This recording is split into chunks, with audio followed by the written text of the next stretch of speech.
Every marriage goes through that season where it feels as if you are both, unheard, neglected, distant, or you just keep having constant conflict. During this season of tension, when you try to make the whole marriage or communication work, you may end up having to deal with either the start of a better marriage or the end of it.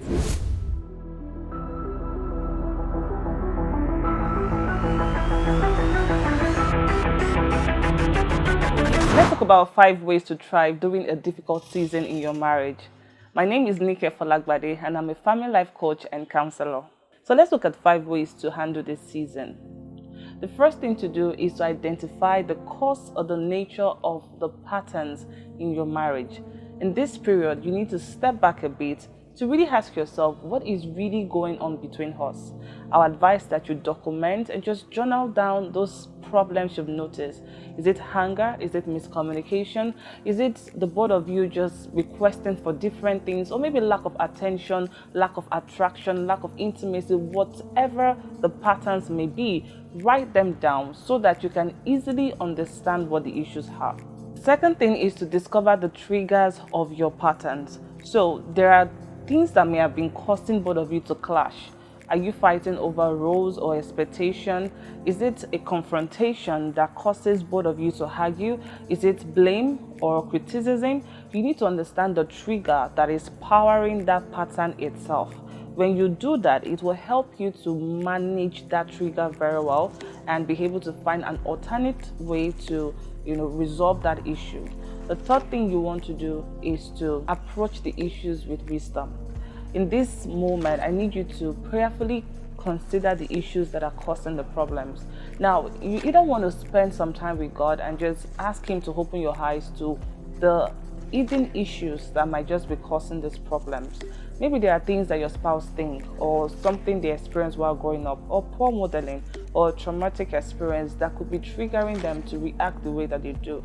Ask the Lord to lead you to a counselor or someone who can actually help you both in that moment. Whatever instruction you get and whatever prompt you get at that point, that could actually be the best time to solve that issue well. And when you want to communicate about this issue, try not to attack your spouse, but just focus on the problems, how it makes you feel, what your expectations are, your suggestions for making it work, without necessarily attacking your spouse as a bad person. Now, the fourth thing to do is to refocus your attention on God. I know that when issues are happening in your marriage, you want to focus so much on the problems, on your spouse, and on how everything is just going, haywire. But the truth is, sometimes just taking some time away from the issue and just really spending time with God to rediscover yourself and to just, listen to things that you're not saying. Now, whenever you spend time with God on the issues of your marriage, the first thing He's going to do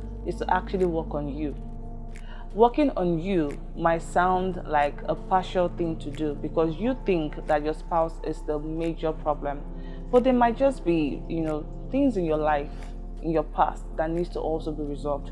Now, in your moment with God, where your identity is elevated and you're able to really discover yourself in that moment, you will notice that the tension reduces and there is a peaceful environment. You're also able to reaffirm yourself based on the things that God is showing you. And remember, as a believer, the Holy Spirit is your helper, your teacher, and your comforter.